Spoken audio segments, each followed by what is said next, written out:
Assalamualaikum warahmatullahi wabarakatuh. Semua anak-anak murid, sihat ke hari ini? Waalaikumsalam, sihat. Okey, sihat nah semua? Afiq sihat, Ain, Rahmuna, Haris. Sihat, Cikgu.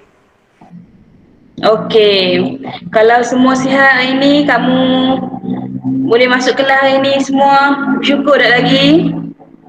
Kamu ucap Alhamdulillah tak lagi? Kamu boleh masuk kelas hari ini. Okey, kalau belum kita ucap sekarang nah. Alhamdulillah. Sebab apa Ustaz suruh ucap Alhamdulillah? Sebab tu salah satu kita nak menunjukkan cara kita bersyukur kepada Allah Subhanahu wa taala. Apa kita kena bersyukur? Sebab ini merupakan salah satu cara kita sebagai hamba Allah untuk mentaati perintah Allah Subhanahu wa taala. Baik, banyak cara selain itu banyak lagi cara macam mana kita sebagai hamba Allah untuk mentaati perintah dia. Baik, jadi sebelum kita pergi kepada tajuk kita pada hari ini, Ustazah nak kita bincang sikit satu situasi, beberapa situasi lah. Nampak tak?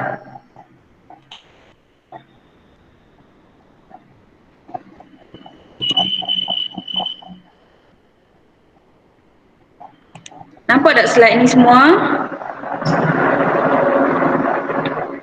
Nampak. Okey, bagus. Tak nak?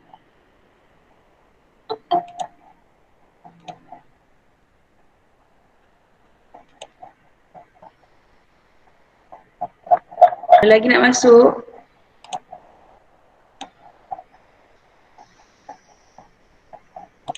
Okey, cuba kita tengok. Okey, yang pertama.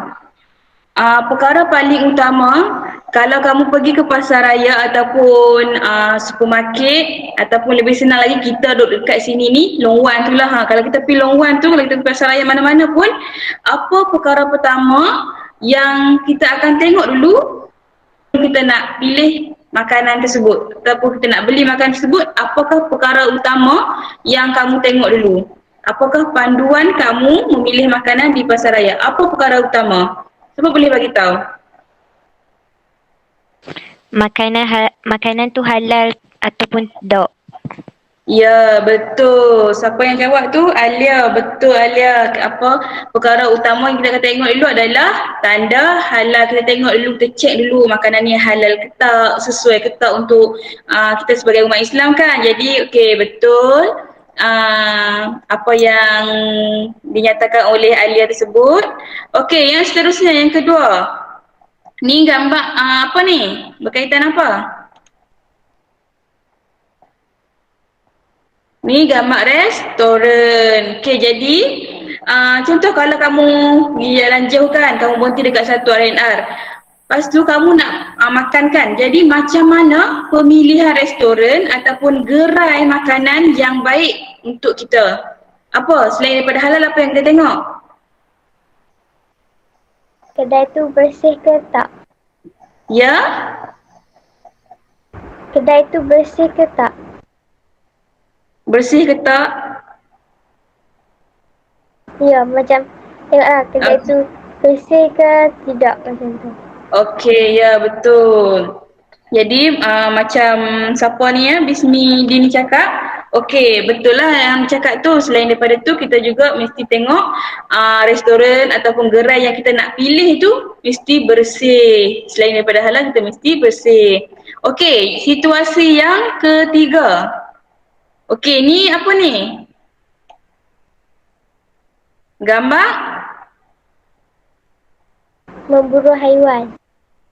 Ya, gambar tengah seorang lelaki ni berburu. Sebab apa? Apakah haiwan, dia kata apakah haiwan yang boleh dijadikan sebagai sajian ataupun hidangan.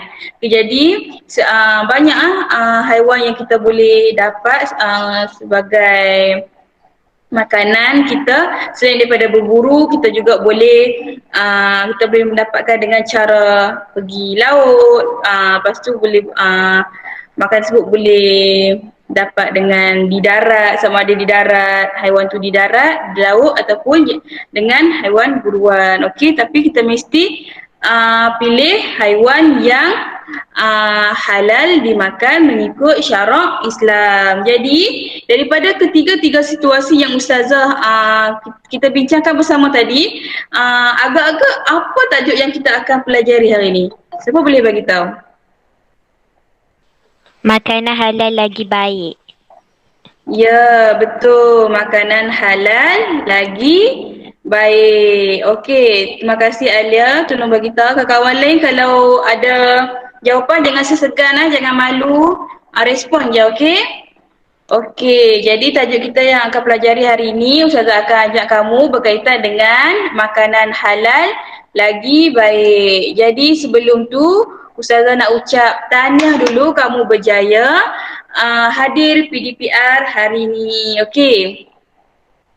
Okay, tu kita nak warm up lah. Okey, jadi sebelum kita memulakan kelas, kita bacakan doa kan tadi. Okey, jadi jom kita sama-sama bacakan doa. Okey, siapa seorang volunteer nak pimpin? Ada siapa-siapa tak? Haris boleh? Afi?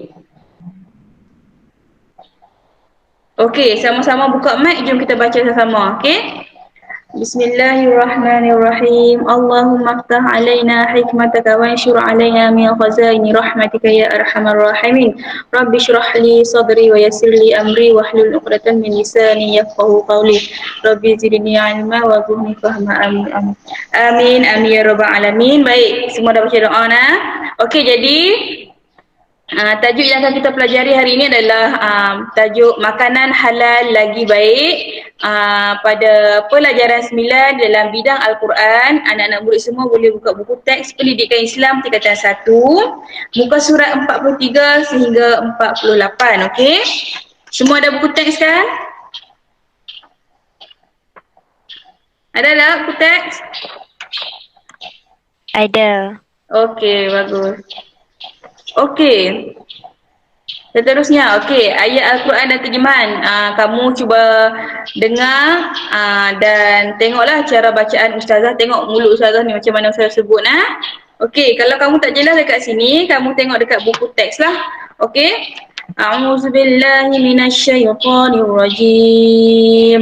Bismillahirrahmanirrahim. يا أيها الناس كلوا مما في الأرض حلالا طيبا ولا تتبعوا خطوات الشيطان إنه لكم عدو مبين. صدق الله العظيم. Okey. Kenapa Ustaz tanda-tanda merah ni?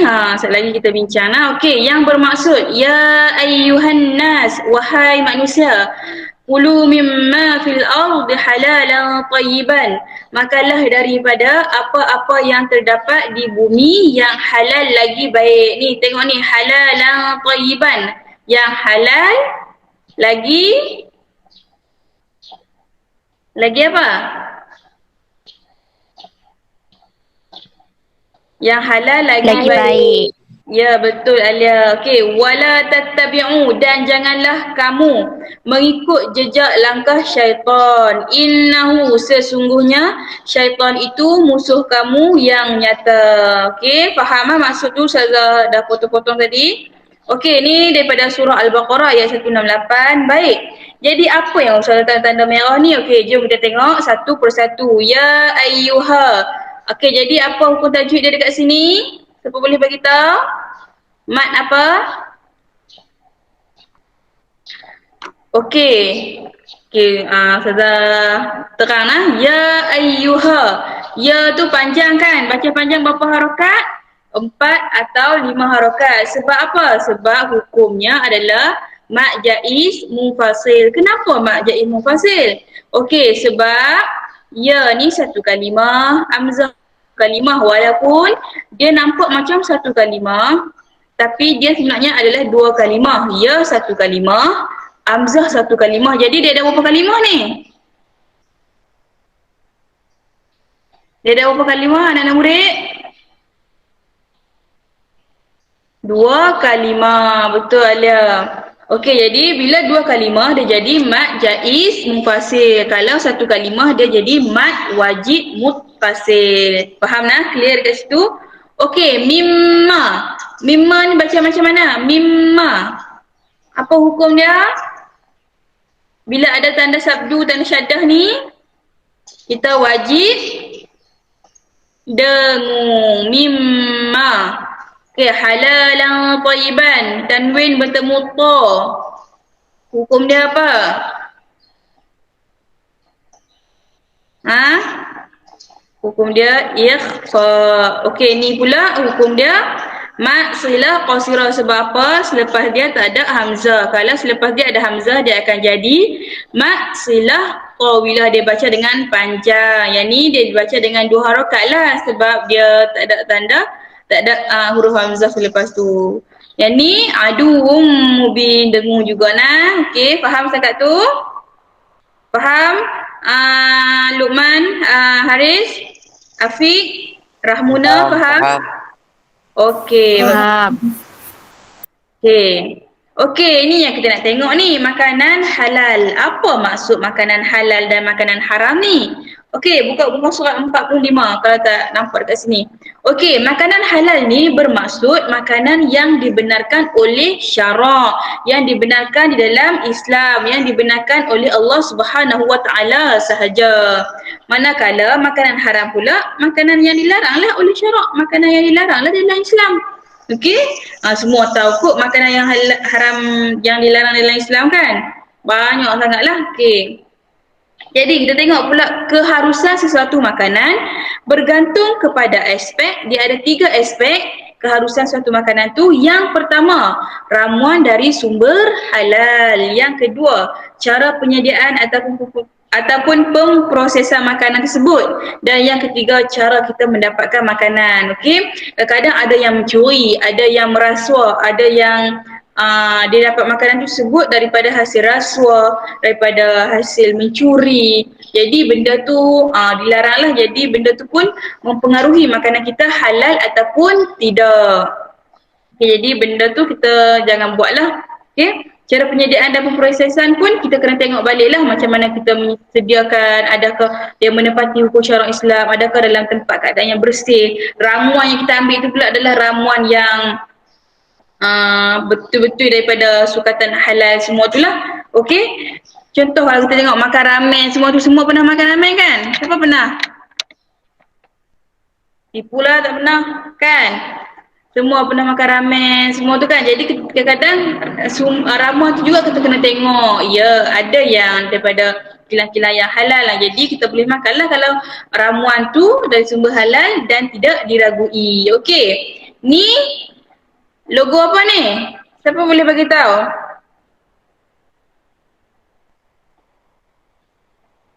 Ha? Ni logo halal lah anak-anak sayang. Ni tengok ni. Logo halal. Okey. Kalau tak tengok ni, tengok. Kalau kamu nak pilih makanan ke minuman kan, kamu mesti tengok ada tanda logo halal. Tapi tu tengok kat sini ada ayat ni. Ada tak logo halal dia yang sebenarnya? Tengok ni. Nampak tak? Tak nampak kan? Dia kecil kan? Tapi dia sama dengan logo yang depan ni.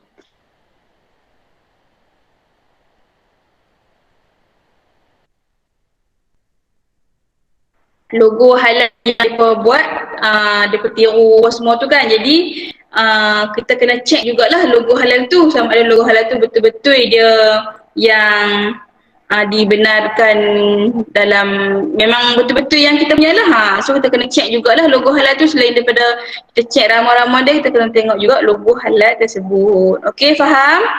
Okey, seterusnya tuntutan mengambil makanan halal lagi baik. Ni muka surat 44.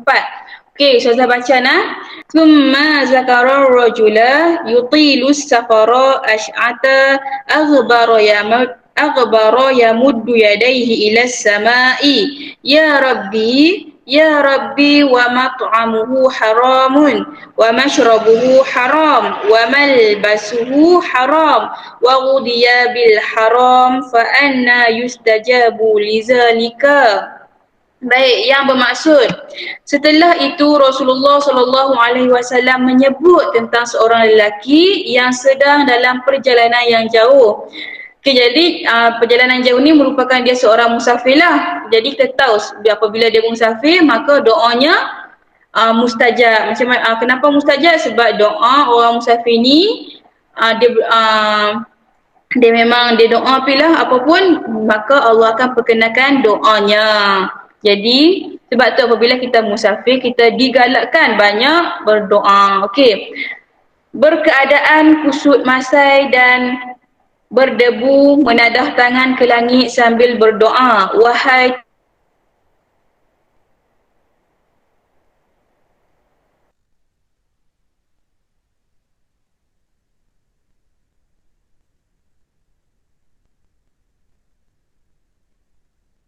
Tuhan.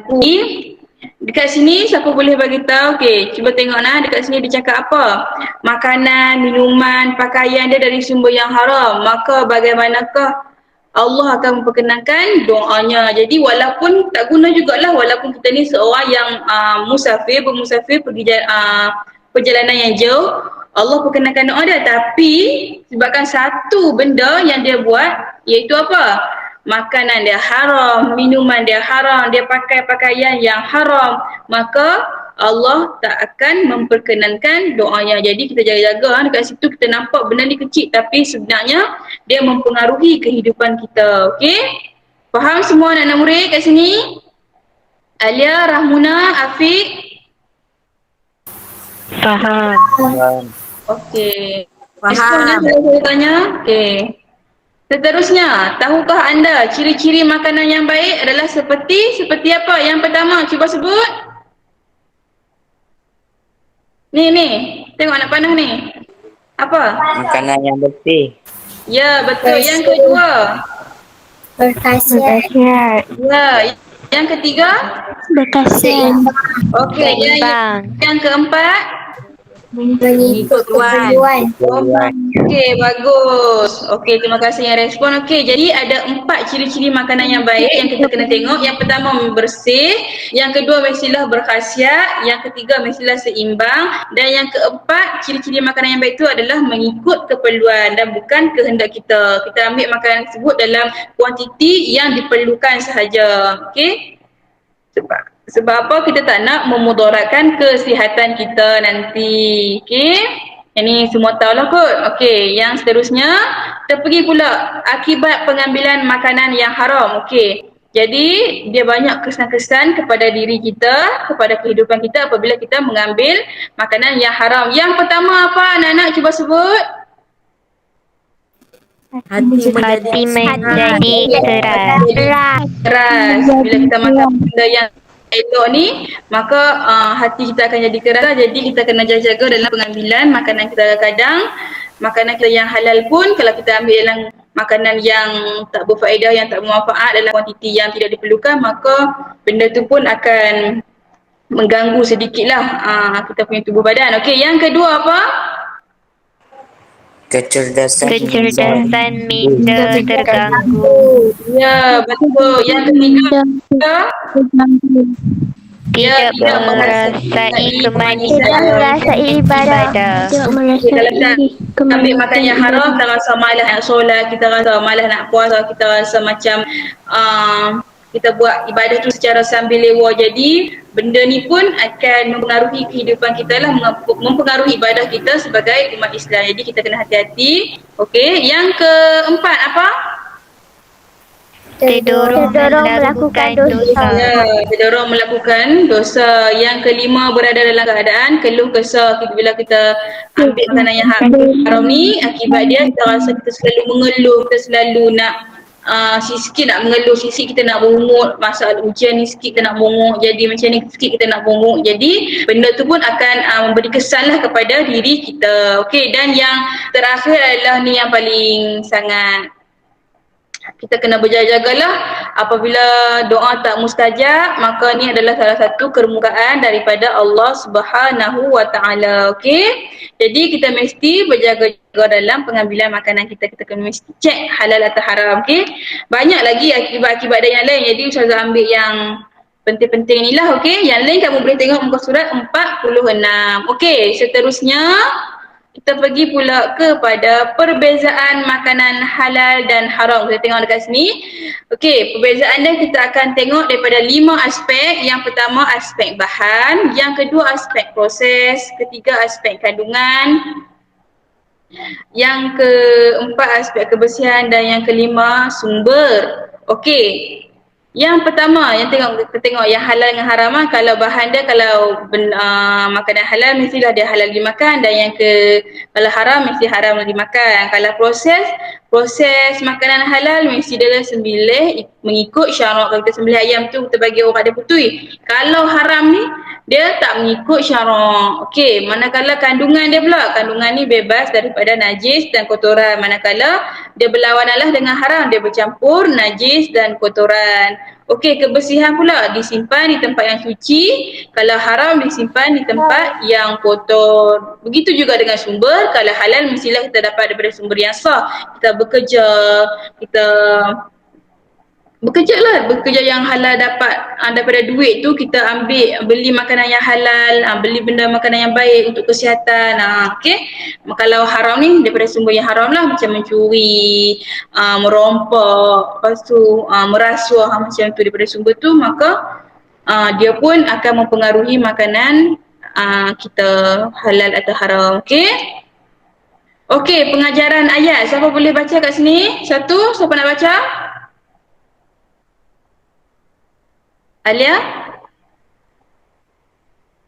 Kita wajib mengambil makanan yang halal kerana makanan halal memberikan kesan yang baik terhadap kesihatan jasmani, kecerdasan minda dan kejernihan hati. Okey, jadi pengajaran daripada ayat surah Al-Baqarah tersebut, dia bagi tahu kita ni memang wajib sangat mengambil makanan yang halal. Sebab apa? Tengok ni, kenapa dia letak kerana, selepas tu adalah huraian dia. Okey, kerana apa? Makanan halal dia bagi kesan kepada diri kita yang baik terhadap kesihatan jasmani, kecerdasan minda dan juga kejernihan hati. Okey, sebab tu kadang-kadang kalau kita nampak macam kita susah, bukanlah Ustazah nak cakap dekat kita semua, tapi orang lain lah. Allah alam lah siapa-siapa yang macam Ustazah cerita ni, kita kena check balik. Kadang-kadang kita rasa kita susah nak belajar, kita rasa macam kenapa ilmu susah nak masuk. Kadang selain daripada kita usaha kita kena juga cek makanan kita. Kadang-kadang walaupun makanan tu halal, tapi kadang kita ambil dalam kuantiti yang berlebihan. Lepas tu kita ambil dalam kita pilih makanan tu lah. Makanan kita tu mesti sihat lah. Kalau kadang kita makan benda yang bermuapu pun, dia mempengaruhi jugalah kesihatan kita, kecerdasan minda kita, kejernihan hati kita. Okay? Jadi bukan tak boleh makan, boleh. Tapi janganlah selalu dan dalam kuantiti yang tak berlebihan. Okey, yang kedua, apa pengajaran ayat yang kamu boleh dapat daripada surah Al-Baqarah ni? Rahmuna cuba baca. Umat Islam hendaklah menjadi usahawan yang prihatin dalam bidang industri makanan supaya dapat menjamin kehalalan dan kualiti makanan. Okey, bagus Ramuna, terima kasih. Okey, jadi kalau ada siapa-siapa yang berminat lah nak masuk dalam bidang makanan halal semua tu kan, ada bidang dia sendiri. Jadi kamu mestilah berazam untuk nak menjadi usahawan Islam yang prihatin dalam bidang industri makanan ni. Sebab apa? Sebab kita sendiri ni lah akan dapat menjamin kehalalan suatu makanan tersebut dan kualiti makanan tersebut. Okey? Jadi dia ada lagi satu pengajaran ayat yang last sekali adalah umat Islam adalah prihatin terhadap aspek pengeluaran makanan yang menepati hukum syarak Islam dan mematuhi piawaian kesihatan. Okey. Jadi setakat tu faham semua anak murid? Faham. Okey, jadi mari kita bincang bersama soalan hebat. Okey, kamu boleh sedia pen buku, kita nak Kamu nak kena catat lah soalan kebat ni. Okey, soalan kebat ni juga kamu boleh buka buku teks muka surat 48. Okey, dekat bawah sekali tu soalan nombor 6 tu. Okey, pernyataan dia bagi lebih kurang 48% penduduk negara kita mengalami masalah obesiti. Nyatakan pandangan anda tentang langkah untuk mengelakkan masalah di atas. Okey, macam mana kita nak mengelakkan masalah obesiti ni? Masalah obesiti ni berpunca daripada kita pengambilan makanan yang berlebihan dan tidak mengikut keperluan seharian. Jadi apa yang langkah-langkah kita boleh buat? Yang pertama apa? Kita mesti mengelakkanlah daripada makan makanan secara berlebihan ataupun terlalu banyak. Sebab apa? Alia Husna pula. Sebab apa? Alia Batrisha. Alia Imanina. Alia Batrisha pula. Sebab apa Alia Imanina? Kenapa kita kena mengelakkan daripada makan terlalu banyak? Sebab dia boleh memudaratkan kesihatan dan badan. Ya, memudaratkan tubuh badan ataupun kesihatan. Okay, jadi apabila dia memudaratkan kesihatan, dia akan memberi kesan yang, kalau dia memudaratkan kesihatan, dia beri kesan buruk atau baik kepada diri kita? Kesan buruk. Ya, kesan buruk. Jadi ia akan mendatangkan kesan buruk kepada tubuh badan kita. Lepas tu nyatakanlah sikit seperti sakit jantung, kencing manis dan sebagainya. Okey? Itu salah satu contohlah kamu nyatakan. Okey, kamu bagi kesan dia, kamu nyatakan kesan dia kan. Okey, lepas tu kamu buat kesimpulan. Kesimpulannya, kita sebagai umat Islam mestilah bersederhana dalam pengambilan makanan. Sebab apa kita kena bersederhana dalam pengambilan makanan? Sebab kita nak mengelakkan daripada berlakunya masalah-masalah kesihatan dan memudaratkan kesihatan lah. Kamu boleh buatlah lagi cantik jawapan tu. Ustazah bagi hint-hint je ni. Okay? Lepas tu kerana apa? Hal ini kerana bersederhana adalah merupakan sifat yang sangat dituntut. Okey, jadi kita mesti bersederhana dalam semua perkara. Tak kisahlah dalam pemakaian kita bersederhana, dalam makanan lagilah kita mesti bersederhana. Sebab tu Allah cakap, Nabi cakap kita makan berhenti sebelum kenyang. Okey, lepas tu makan janganlah berlebihan, makan mengikut keperluan yang kita kehendak.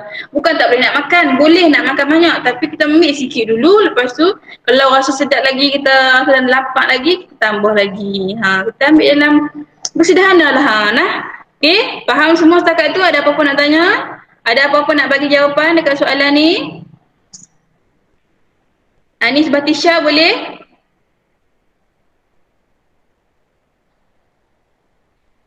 Boleh harap semua boleh Okey, jadi syukron setakat tu saja kelas kita berkenaan dengan slide lah. Ada lagi aktiviti lepas ni, okey? Okey, kita mestilah mengambil makanan yang halal. Kita kena mesti check lah makanan tu, okey? Tak mau respon ni siapa ni? Ni makanan. Kita mesti cara mendapat makanan, kita mesti daripada sumber yang halal. Okey, saudara semua faham lah, tak apa. Okey, 12.30. Jom kita pergi kepada aktiviti. Okey, saya nak tengok kalau kamu cakap kamu faham kan. Kita tengok sikit. Okey, saudara stop sharing. Okey, kita pergi kepada quizzes. Okey, saya nak tengoklah. Kalau kamu cakap kamu faham kan, kita tengok adakah kamu faham. Okey, link Ustazah bagi dekat chat. Okay, cuba tekan dekat sini. Cuba login. Nama penuh nah. Tisha okey. Okey, ni buat Tisha okey, dah masuk. Kita boleh start nah. Bismillahirrahmanirrahim. Ani Nazri mendahului, Nur Ain yang kedua, Haris yang ketiga. Tri pula nombor 1. Oh, laju 3/9 dah finish. Alia Imanina dah finish kah? Siapa dah finish? Oh, Leimanina. Walaupun dia masuk lambat, dia dah kecak tu. Okey, Ain tak apa. Okey. Semua dah siap kan? Ani Batisha dah siap, Aisyah Nazir, Afiq Syazwan, Rahmuna. Dengan seorang lagi, Ain. Kenapa Ain dekat sini ya? Okey, tahniah Hani Nazri, Alia Imanina dan Nur Irdina. Yang lain pun tahniah juga sebab berjaya jawab, sebab berjaya join. Ain semua tu Afiq, Haris kan. Okey, jadi cuba kita tengok soalan mana yang paling susah ni. Soalan jelaskan maksud halal thayyiban. Okey. Okey, view result table. Okey. Jadi cuba kita tengok. Okey, soalan mana yang paling salah?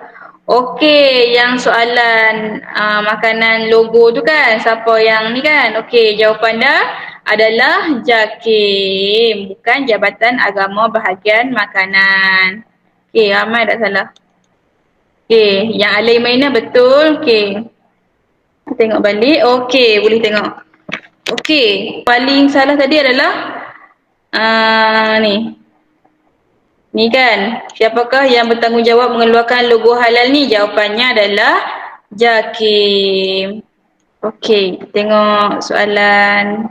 Kamu dengar je nak ni? Sebab yang ni dekat PowerPoint tak boleh nak present. Okey, makanan manakah yang terdiri daripada makanan sunnah? Bukan terdiri daripada makanan sunnah adalah jawapannya adalah buah halba. Buah halba tu salah saja je letak kat situ, nak tengok kamu faham ke tak. Okey, tak apa, ada yang silap pun tak apa. Buah tin makanan sunnah lah anak-anak. Okey, tak apa. Nanti jawapan yang bukan tu adalah buah halba. Buah tin, madu, lepas tu kurma, kismis. Tu adalah merupakan makanan sunnah.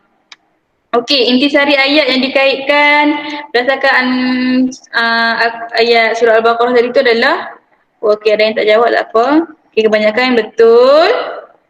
Okey, jelaskan maksud halal dan thayyiban ni memang usaha saja je trik jawapan dia. Jawapan dia yang betul adalah halal dan baik, bukan halal dan mengikut syariat. Kan saya terang tadi, saya tekankan tadi halalan thayyiban tu apa?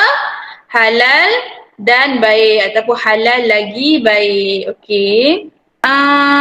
Ustazah nak minta kamu cuba gunalah Google ke buku-buku apa yang kamu ada, bahan bacaan mana yang ada. Okey, Ustazah nak minta kamu cari maklumat tentang makanan yang berkhasiat untuk perkembangan minda. Apa makanan yang berkhasiat untuk perkembangan minda? Kalau kita nak exam, kita selalu makan apa? Kismis, susu, badam, kurma kan? Lagi apa lagi? Siapa boleh bagi tahu? Makanan sunnah. Makanan yang berkhasiat untuk perkembangan minda. Selalu dia makan apa selain daripada tu? Buah tin. Buah tin. Cuba cari dekat Google ataupun mana-mana bahan bacaan dan senaraikan.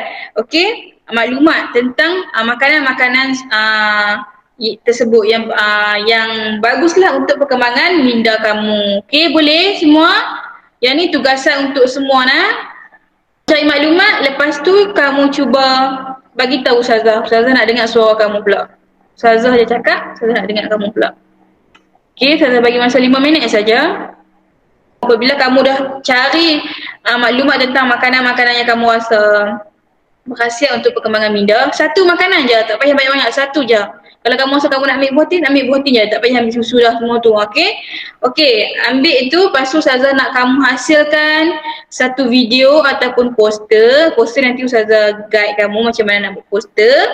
Tak kisahlah kamu nak buat video ataupun poster, mana-mana kamu suka. Video tu tak kisah kamu nak buat dekat TikTok ke, nak buat dekat Instagram ke, nak buat dekat Facebook ke, WhatsApp ke, mana-mana pun tak kisah. Pendek-pendek je, 15 saat saja. Macam kamu pernah tengok video TikTok yang berkaitan dengan pelajaran semua tu, 15 saat pun dah okey, tak payah panjang-panjang, 15 saat je. Muka kamu pun tak apa, tak kisahlah. Macam mana pun ikut kreativiti kamu. Boleh bagi tahu? Alia boleh?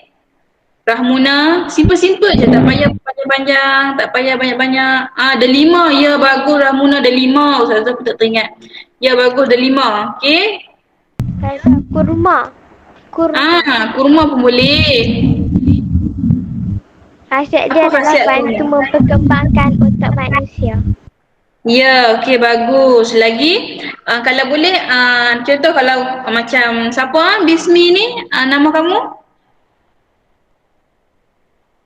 Patricia Hani. Okey, Hani. Okey, minta maaf saya tak ingat. Tu kamu guna yang mak kamu kan. Okey. Ya betul Hani Batisha. Okey, betul yang meningkatkan IQ. Okey, tapi saya nak kamu betul dah kamu buat tu maklumat, tapi saya nak kamu macam contoh kalau kamu kata okey buah kurma kan dia meningkatkan perkembangan minda contohnya. IQ semua tu kan. Okey, contoh meningkatkan perkembangan minda. Lepas tu satu lagi apa? Nyatakan 2 ataupun 3 isi pun tak apa dah. 1 atau 2 pun tak apa, 2 ataupun 3 pun lagi bagus. Anis Batisha Azalizan dia cakap apa? Ikan omega 3 yang meningkatkan IQ. Betul. Okey, cari satu lagi isi yang berkaitan tu juga. Betul lah. Okey, betul dah. Haris betul, Rahmuna betul, Anis Batisha betul. Betul-betul semua. Tu Ustazah bagi kamu sebagai tugasan ataupun latihan rumah lah. Jadi kamu boleh dah cari isi, kamu bolehkan hasil dalam bentuk video. 15 saat je macam kamu tengok dekat TikTok tu, tak kisahlah. Tapi Ustazah bagi contoh TikTok tu sebab yang tu yang paling senang, yang paling mudah dan yang paling singkat kan.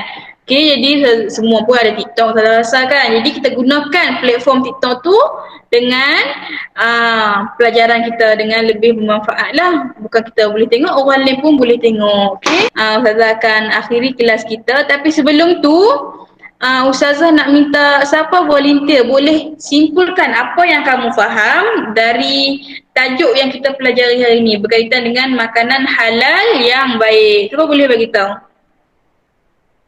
Yang Ustazah terang banyak-banyak tadi tu, apa yang kamu boleh simpulkan?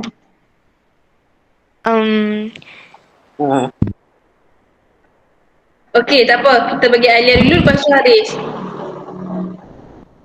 Okey, Alia. Ni macam pengetahuan baru lah. Sesuatu makanan yang halal hendaklah diperolehi melalui cara yang diharuskan oleh syarak. Contoh macam kita beli Ya, melalui jual beli yang ya, okey. Ustazah faham lah maksud Alia tadi tu. Dia nak cakap kita mesti dapatkan makanan kita tu dengan mengikut syarak, ketetapan syarak Islam. Kita mesti dapat makanan halal dengan cara yang halal. Okey, cara yang halal tu macam mana? Rahmuna, boleh bagi tahu tak cara yang halal tu macam mana? Cara yang halal tu kita bekerja lah. Kita bekerja dengan hasil titik peluh kita tak mencuri, kita tak merompak. Jadi itu merupakan cara kita tu daripada duit yang kita dapat tu dengan bekerja keras tu dengan titik hasil peluh kita dengan cara yang halal, maka kita pun dapat beli makanan. Sebab apa? Orang panggil apa, sumber pendapatan kita untuk dapat satu makanan juga mempengaruhi makanan tu halal ataupun tak. Kalau makanan tu halal tapi sumber yang kita dapatkan tu haram, tetap makanan tu pun tak baik untuk kita. Jadi kita berhati-hati kita jangan mencuri, kita jangan merompak, jangan tika-tika, menjudi, jangan merasuah.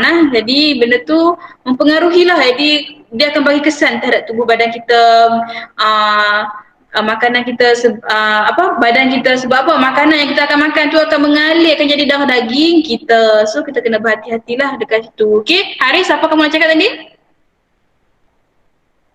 Okey, Rahmuna, Rahmuna cakap apa? Kita mestilah makan makanan yang halal dan makanan sunnah kerana mesti mempunyai manfaat dan khasiat untuk tubuh badan kita. Baik, bagus Rahmuna, terima kasih atas jawapan. Jadi apabila dia bagi khasiat untuk tubuh badan kita, jadi kita benda ni baguslah untuk kita kan. Nak pula kita ni sebagai pelajar, sebagai orang yang menuntut ilmu, so sangat baguslah untuk kita makan makanan makanan sunnah selain makanan halal. Okey, jadi Haris tengah take kan. Okey, jadi sementara Haris take, Ustazah nak simpulkan secara keseluruhannya selain kita tu mesti juga daripada sumber yang halal. Lepas tu cara pemprosesan makanan tu pula mesti cara yang baik, yang bersih, tak kotor, mengikut syarak kan. Okey. Kalau kita nak beli sesuatu kita kena mesti tengok logo Allah, logo halal terlebih dahulu. Logo halal yang baik macam mana? Macam tadi tu saya tunjuk tu. Kalau tak nampak ni saya tunjuk ni. Nampak tak? Tak nampak. Kecil. Okey. Memang tak nampak tu bukannya. Ni macam ni. Sini ni. Dia dah tanda hitam semua tu kan. Macam tu. Okay, jadi kita mesti berhati-hati dalam pemilihan makanan. Sebab apa? Dia mempengaruhi dalam tubuh badan kita. Kalau kita makan benda tu dia akan jadi darah daging kita. So kita kena, kadang-kadang kita tak boleh belajar, kita check balik. Kita dah solat dah, kita dah usaha dah, tapi apa lagi yang tak boleh kita nak masuk ilmu ni, makanan kita kan. Okey, Haris kata apa tadi? Kita perlu berhati-hati dalam pengambilan makanan agar tidak mengambil makanan haram atau syubhah. Bagus Haris, syubhah perkataan baru, iaitu atau ragu-ragu untuk membudayakan amalan hidup sihat. Bagus Haris. Okey. Selain daripada kita nak menjadikan kita sebagai umat Islam yang taat perintah Allah dengan mengambil makanan yang halal, sumber yang halal, kita juga makanan yang halal ni juga nak bagi kita sihat tubuh badan, kecerdasan minda kita, kejenihan hati kita. Okey. Jadi saya harap semua faham lah kot. Jadi tadi setakat itu saja kelas kita pada hari ni, insya-Allah. Kalau ada apa-apa soalan boleh tanya dekat grup lah. Okey. Jadi setakat itu saja pembelajaran kita pada hari ini. InsyaAllah yang baik itu datang daripada Allah dan yang buruk itu datang daripada saya sendiri. Jadi kalau ada apa-apa tambahan atau soalan boleh tanya di grup Telegram. Dan kawan yang tak hadir ni minta semua tolong siapkan latihan yang Ustazah bagi ni iaitu latihan tadi soalan kebab, tolong salin dalam buku. Lepas tu yang tu maklumat tentang makanan yang berkhasiat untuk perkembangan minda. Kalau kamu tak dapat tangkap soalan ni, kamu cuba tengok buku teks muka surat 48. Soalan dia ada dekat aktiviti nombor 2. Okey. Jadi setakat itu saja kelas kita. InsyaAllah kita akan jumpa minggu depan. Okey. Sekian, terima kasih.